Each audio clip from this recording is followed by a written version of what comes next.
सबसे पहले देवादि देव महादेव गुरु के चरण में कोटि कोटि प्रणाम करतनी। हमार प्रणाम के स्वीकार करी, हमार प्रणाम के स्वीकार करी। माँ भगवती गौरी गणेश के चरण में कोटि कोटि प्रणाम करतनी। हमार प्रणाम के स्वीकार करी, हमार प्रणाम के स्वीकार करी। धरती पर बैठल धरती माता के चरण में कोटि कोटि प्रणाम करतनी। हमार प्रणाम के स्वीकार करी। साहब हरेंद्र नंदनी नीलम दीदी के चरण में कोटि कोटि प्रणाम करतनी। हमार प्रणाम के स्वीकार करी, हमार प्रणाम के स्वीकार करी। तैयारी भैया देखी हम ललिता जी आज बहुत सुंदर रौरा सभे के बीच में एगो शिव चर्चा कथा लेके आयल बनी कि एक धोबी के घर के प्रसाद पंडित जी अपमान कैले रहन त काहे बन गुलन गदहा, कैसे बन गुलन गदहा आ ससुरारी में जाके उनकर कितना दंड मिल रहे यही कथा में बतावल जाई। कथा सुनम तो शुरू से अंत तक सुनम, काहे कि कथा आधा अधूरा ना सुने के चाहिए, सुने के चाहिए तो कथा पूरा सुने के चाहिए। ऐसे कथा के अंत तक सुनम जाए। तो देखी भैया देखी गुरु भाई बहन, एक समय के बात है कि एगो गांव में धोबी रहे लोग, कपड़ा लता धोवत रहे।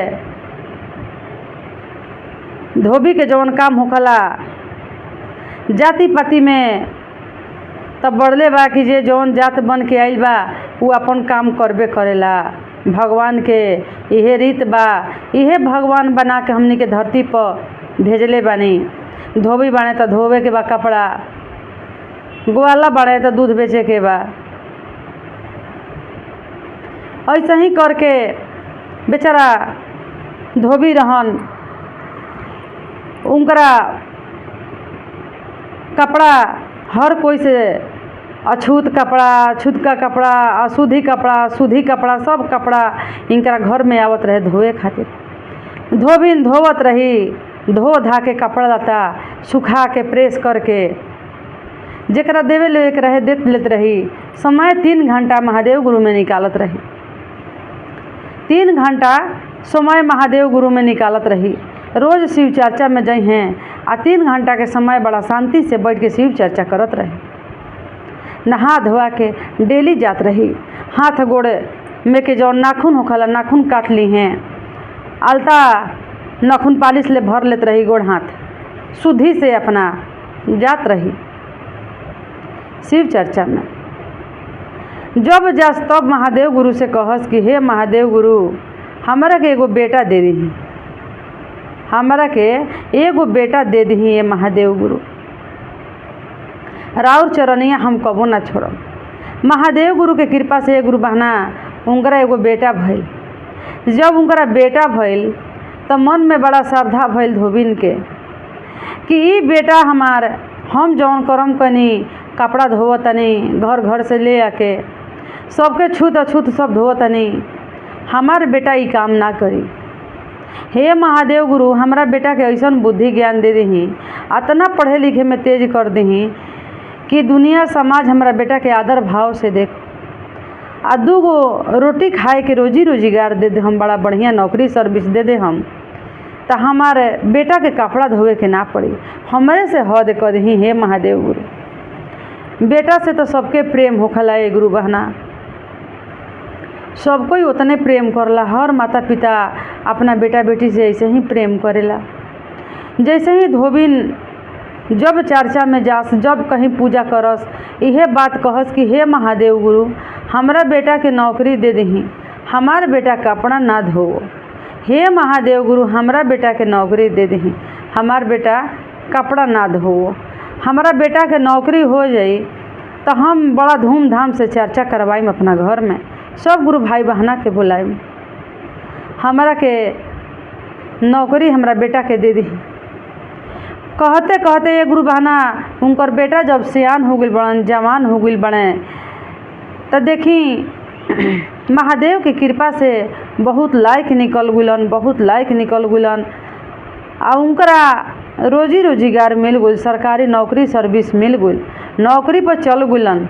नौकरी के देखी पैसा लेके आइल बन, अपना माई के आंचल में देले बन। माई कह तरीके बबुआ, हम तो कर्म कैनी फल देले बानी महादेव गुरु, सबसे पहले हम शिव चर्चा करब तहरा ये पैसा से। आ सब गुरु भाई बहना के मुँह जूठा कराइब, अपना घर में भंडारा करवाइब, प्रसाद बाँटब, गुरु भाई बहना के बोलाइब। का कैले बड़ी धोबिन कि अपना घर में शिव चर्चा बड़ा ठाठ से रखली, जहाँ तक बनल वहाँ तक न्योता देले बड़ी, सब गुरु भाई बहना के बोलैले बड़ी, आ बोला के बड़ा धूमधाम से शिव चर्चा अपना घर में करवावत तड़ी। गुरु बहना देखी, गुरु बहना शिव चर्चा करवैली, शिव चर्चा करवा के सब कोई के मांग भरले बड़ी सिंदूर से, सब कोई के प्रसादी बटले बड़ी, साथ में भंडारा कैले रही, सबके खाना भी खिलैले बड़ी। काहे कि शिव चर्चा में जग में अमीरों पहुँचलन, गरीबों पहुँचलन। तो एक घरे शिव चर्चा भइल तो कितना गरीब के पेट भरल, बहुत लोग बाकी जाता अपना, बहुत गरीब लोग भी खैलस पीलस खाना, उनकरा घरे भंडारा भइल। तो बेटा के पैसा पहिला पैसा शुभ काम में लागल, बड़ा खुश भैली कि हमार बेटा के पैसा पहिला शिव चर्चा में लगैनी है। देखी गुरु बहना बहुत बढ़िया कथा बा। जब सब कोई के खिया पिया दिली तब भंडारा में बाँचल बहुत अच्छा होखेला। उनकर इतना ना खाना बाँच गइल, इतना ना प्रसादी बाँच गइल कि अब कहे लायक ना। फिर से सगरो कह दिली कि जितना गरीब दुखिया बा हमारा घरे भंडारा से खाना बच गइल बा, आके ले जा। फेंकला से बढ़िया बा कि केहू के घरे चल जाई, केहू खाई तो एक दिन पेट भर जाई। सगरो खबर करवा देले बड़ी, जेकरा बुझाइल बेचारा जाके अपना गरीब आदमी खाना ले आके खैले बा, खाना पीना खैलस। ए गुरु बहना अब जौन शिव गुरु के प्रसाद बटेला वो प्रसाद में से बच गए रहे बहुत ज़्यादा प्रसाद बच गए रहे। तो का कैली कि वो अपना गांव में एगो उनका गांव में नदी रहे, ओह नदी के किनारे बैठ गई। कहस कि जितना लोग पार होई, जितना लोग जाई आई, सब कोई के मुठिए प्रसादी बाँट दिहल करब, प्रसादिया सध जाई। बहुत ज़्यादा प्रसादी बच गइल बा। का कैले बड़ी गुरु बहना, सब कोई के प्रसादी बाँटत गइली, बहुत आदमी के बाँटली, जे जाए ओकरा के बाँटस। कोई सवाल जवाब ना कैलस कि तू का दे ताड़ू। लेकिन देखी ये गुरु बहना, वही रास्ता से एगो पंडित जी निकलल जात रहन। जब पंडित जी जात रहन वही रास्ता से, तब पंडित जी के भी कहली कि ए बाबा है तनी प्रसादी ले रही। पंडित जी कहले कि का चीज़ के प्रसादी है? तब प्रसादी है बाबा हमारा बेटा के नौकरी सर्विस लाग गइल, जौन चीज़ मंगले बानी महादेव गुरु हमरा के पूरा कैले बानी, यही कारण से हम शिव चर्चा करवैले बानी, वही प्रसादी बाँटतानी, ले ली बाबा। फिर से पंडित जी पूछत हन कि तू जात कौन हो, तू कौन जात हो?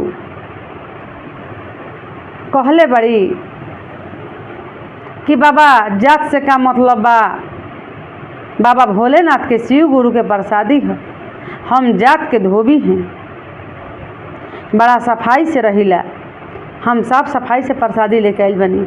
ब्राह्मण कहताने कि ना ना ना, तू लोग अछूत जात बड़ू, तोहनी जानी के अछूत मानल गइल बा, ये से हम धोबी के हाथ के प्रसादी ना लेहब, धोबी के घर के प्रसादी ना खाइब, ना लेहब, अपन प्रसादी अपने पास रख।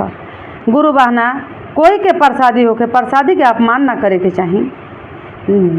रौरा एके दाना लेही, दू ही दाना लेही, लेकिन प्रसादी के अपमान ना करे के चाही।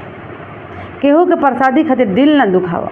प्रसादी ऐसा चीज़ है कि मांग के खाई लेला, ओहमे कितना अमृत भरल बा, ई केहू के समझ में ना आवेला। गुरु बहना का कैले बने कि प्रसाद के अपमान कर देले बन। आ महादेव गुरु जैसे अपमान कैले बन, महादेव गुरु देखतनी कि देख लही पंडित अहंकारी के ई प्रसाद ले अछूत जात बोल के आ प्रसाद के हमरा अपमान कर देलन। अरे हई तो जात के धोबी, लेकिन हम जब उनकरा घरे चल गनी, शिव चर्चा करवैली, वो चर्चा में हमरा के निमतली बोलैली, हम अपना पार्वती के साथ में लेके और गणेश जी के साथ में लेके उनकरा घरे जब जाके हम भोग लगैनी, हमार परिवार खैलस, तो हई पंडित प्रसाद के कहता कि तू कुजात बाड़ू अछूत जात बाड़ू, तारा घर के प्रसादी ना खाई, इनकरा के हम आज बढ़िया बना देतानी। आगे आगे चल दलन पंडित जी आ पीछे से चल दनी महादेव गुरु। महादेव गुरु जब जातानी संगे संगे आई जातन पंडित अपना ससुरारी जात रहन। जैसे ससुरारी के नज़दीक में आई बन वैसा ही महादेव गुरु उनकरा के गदहा बना देनी, एकदम गदहा बना देनी। आ गदहा बना के वजह से निकल बुनी महादेव गुरु कि तू अछूत कह के गए बोल रहा तो तू अब जा गदहा बन के। जब गदहा रूप शरीर बन गई कर गदहा के रूप शरीर बन गई तो कहतन कि ओहरे अब तो ससुराल के नज़दीक में आ गई, अब जाइब ससुरारी तो हमरा के लोग चिन्ही कि ना चिन्ही, का कही का ना कही, कुछ समझ में नहीं आवत। तब ना एने के बानी ना वो नहीं के बानी। अब तो बहुत लेट हो गई बा, घर भी नहीं वापस जा सकत। घर भी जाता तो हमरा के कोई पहचानी ना, ससुरारी भी जाता तो कोई पहचानी ना, करी तो का करी। गदहा सोचत रहे। अब सोचते कहते अपना ससुरारी चल गुल बड़े। तब पंडित जी जौन उनकर ससुर जी रहन, पंडित के दरवाजा पर ऐसा एगो बहना गाय जरूर एगो रहे लीसन, एगो चाहे दूगो गाय कहीं रहे चाहे ना रहे, पंडित के घर में गाय जरूर रहेला। काहे कि गौ माता के सेवा करे खातिर हर पंडित लोग गाय के रखेला। जैसे ही वो पंडित जी के घर में गाय रहे आ वो पंडित जी जौन उनकर ससुर रहन, वो पूजा करवा के कहीं से अपना गेठरी मोटरी लेके उन्हें से घरे अपना अइलन। दुआर देने गौशाल के तरफ देखबो ना कैलन, सीधे घर में घुसलन। आ गौशाले के तरफ जाके जहाँ गाय बांधल रहे वही कोना में गदहा खड़ा हो गलन। गदहा वही कोना में खड़ा हो गलन। ससुर जी घर में ढुक गइलन। घर में गइलन, अपन सीधा बारी धैलन, खैलन पीलन, बाहर निकलन कि अब गाय के थोड़ा चारा उरा दे दही, पानी उनी पिला दही, गाय हमार भूखे बा। जब आवत तलन तो ओजे गदहा बा, गैया के खियावस। अब गदहा ओजे बा तो गदहा के भगावे के कोशिश कैलन, गदहा हटबे ना करे, कतनो धक्का दे से गदहा हटबे ना करे।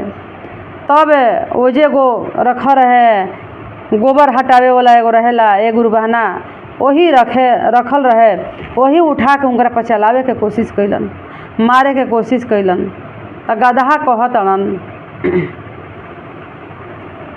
पहिले तो हमारा के ससुर जी गोड़वा धोवनी हो, पहिले तो हमारा के ससुर जी गोड़वा धोवनी हो, अपनी दुआरिया मोरे चरनिया पूजनीय ससुर जी। अब काहे मारी डांटा चलाई राम, अब काहे मरनी डांटा चलाई राम। हमहू तो लागबे ससुर जी तोहरो दामादावा, अरे तोहरो दामादावा जी, अब काहे मारी डंटा चलाई राम। अब का कहिए बन गदहा वजह से भाग के ओसारा में चल गइलन। जब भी मरलन त ओसारा में जातलन त एगो ओजे साला उनकर खड़ा बन तो कहतने साला कि याह बाबूजी ओने सरौरा मरनी आ भाग के आके गदहा ओसरा में आ गइल, अब का करी। आ तो देख बेटा कुछ होखे तो चला के मार द। कहतन कि कुछ नहीं खे, एगो डांटा बा, आ तो वही डांटा से मारा गदहा बाहर निकल जाओ। अब डांटा उठा के चलावे लगलन उनकर साला, निकाले लगलन, भगावे लगलन कि भाग। गदहा कैसन बाकी निकलत नहीं, सही में कहल जाला कि गदहा गदहे होखला। वजह से माराइल तो घर में घुस गई ओसरा में। अब डांटा चले वन साला उनकर, तो गदहा फिर कहतने अरे रोई रोई बोलिए सरऊ तोहरो हम जी जाहो, रोई रोई बोलिए सरऊ तोहरो हम जी जाहो, गदहा के रूपवा तू नहीं चिन्ह लाए राम, गदहा के रूपवा अब नहीं चिन्ह लाए राम। डंटा से मरलन, गदहा ना निकलन बहरी। गदहा फिर दौड़ के छलंग मार के आंगन में चल गुलन। जब आंगन में चल गुलन तो उनकर सास झाड़ू मारत रही तो कहत रही कि अरे बाप रे, ई गदहा दुआर पर से मरल लोग तो ओसरा में चलाइल, ओसरा में से मरल जा तो ई आंगन में चलाइल, अब हम का करी, ई कैसे भागी गदहा। ई गदहा सही में गदहा कहल जाला कि का रे फलना गदहा बड़ा, वो सही गदहा है एकदम से।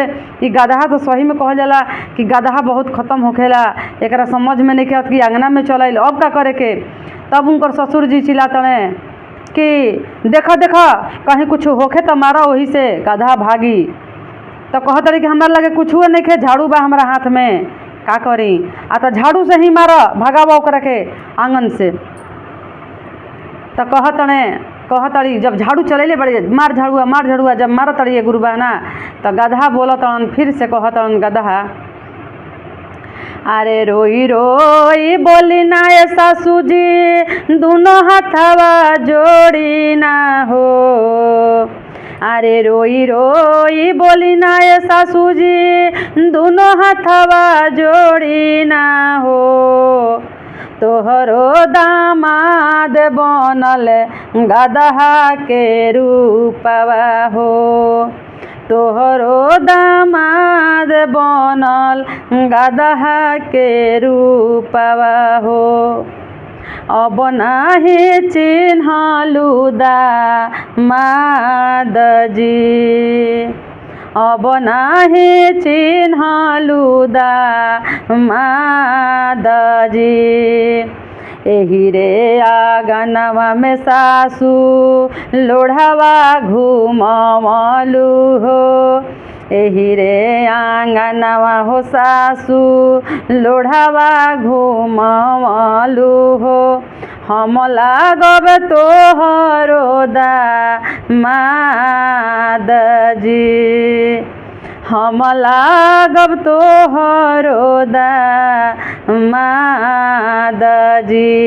एकरे गलतिया कारण भैनी गदहावा हो, अब माफ करे महादेव जी, अब माफ करे महादेव जी।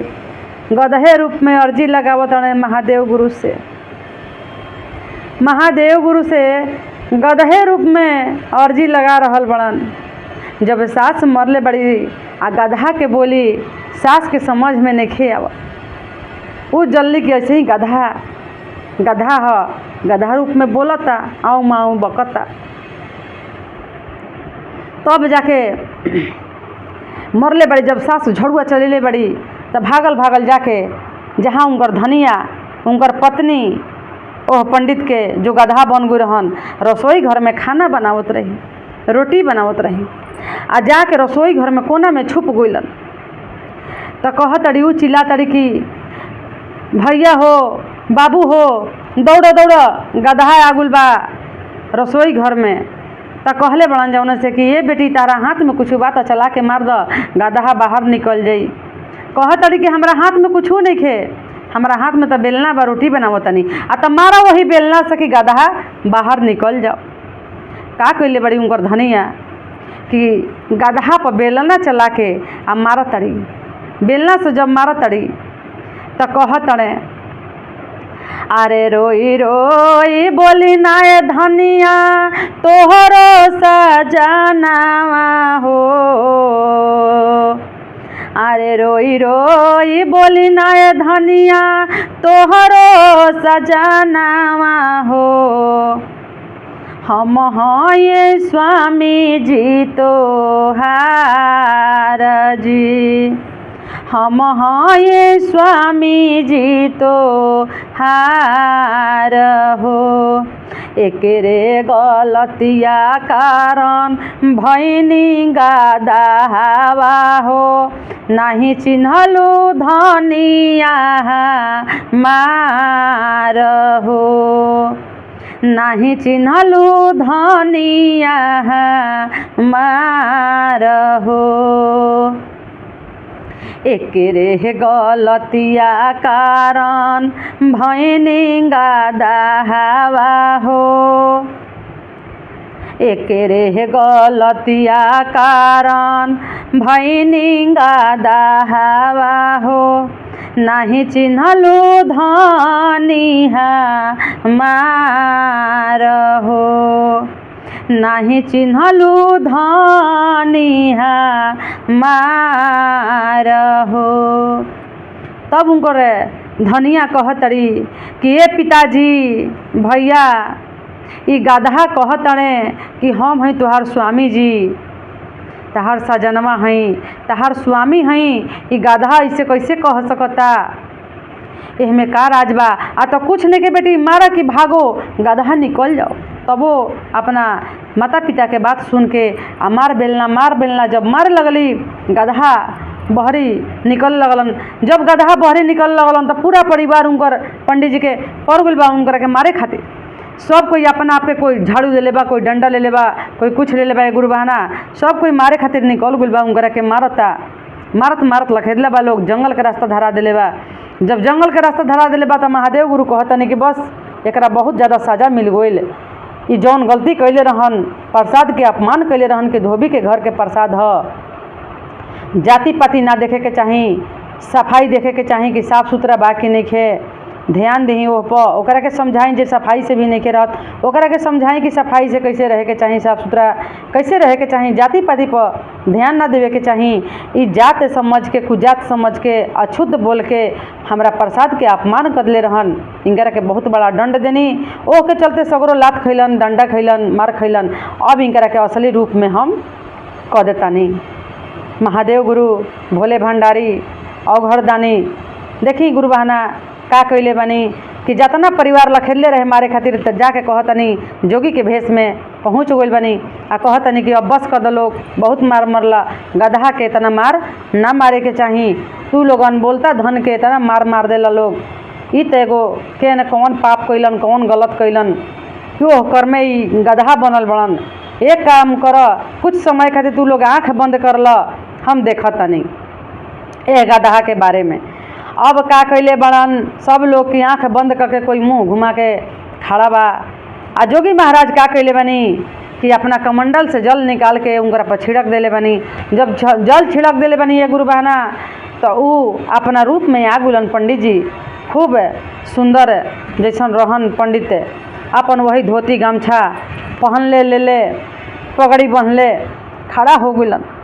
तब उनकर धनिया कहतड़ी कलप के, हम कहत रहिनु पिताजी कि हम पहचान ले बनी, हम बोली के पहचान लेनी है कि कहतनी है कि तू हो हमार धनिया। पहचाने से इनकार करत अड़ू। सब कोई पूछल कि तू गदहा कैसे बन गइल, का कैले रह, कौना कर्म के फल से बनला। वो जे जोगी महाराज महादेव गुरु बानी खड़ा होकर सुनतनी, कहतने पंडित कि आज से कोई प्रसाद के अपमान ना करम जा। प्रसाद के अपमान नहीं करे के। हम प्रसाद के अपमान कनी है। एगो धोबी बैठा रही, धोबिन नदी के किनारे, वही रास्ता से हम आवत रही। हमरा के कहली कि प्रसाद ले ली, हमारा बेटा के नौकरी लाग गइल बा, हम अपना घर में शिव चर्चा कथा करवैले बनी, वही के प्रसाद हम बाटतनी। ए बाबा तनी रौरो ले ली। हम उनकर जात पूछ के, अछूत बोल के और उनकर प्रसाद के अपमान कर देनी है कि तहार हम प्रसाद अछूत घरे के ना खाए। तू लोग के काम बा दूसरा घर के कपड़ा धोवे के, हमारा तहारा हाथ के प्रसाद नहीं के खाए के। वही दंड हमरा मिलल है। महादेव गुरु सच में शिव गुरु बानी, सच में महादेव गुरु बानी कि आज हम आदमी से गदहा बन गुनी हम, आ गदहा से फिर हम अपना मनुष्य रूप में आगुनी। तो ये सब महादेव गुरु के ही लीला है।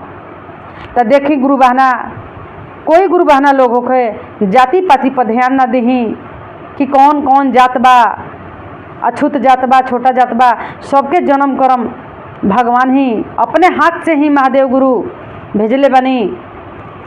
सबके शरीर में भगवान के हाथ, भगवान के आशीर्वाद सबके साथ बा आ सब कोई के देहिया भगवान के ही गढ़ल ह। ऐसे जाति पाति पर ध्यान न दही, अपना पूजा चर्चा कथा पर ध्यान दही गुरु बहना।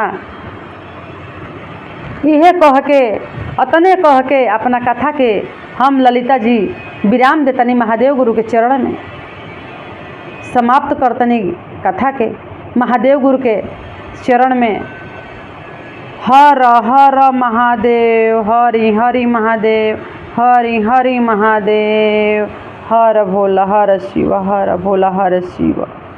जय श्री शंभु, जय श्री शंभु, जय श्री शंभु।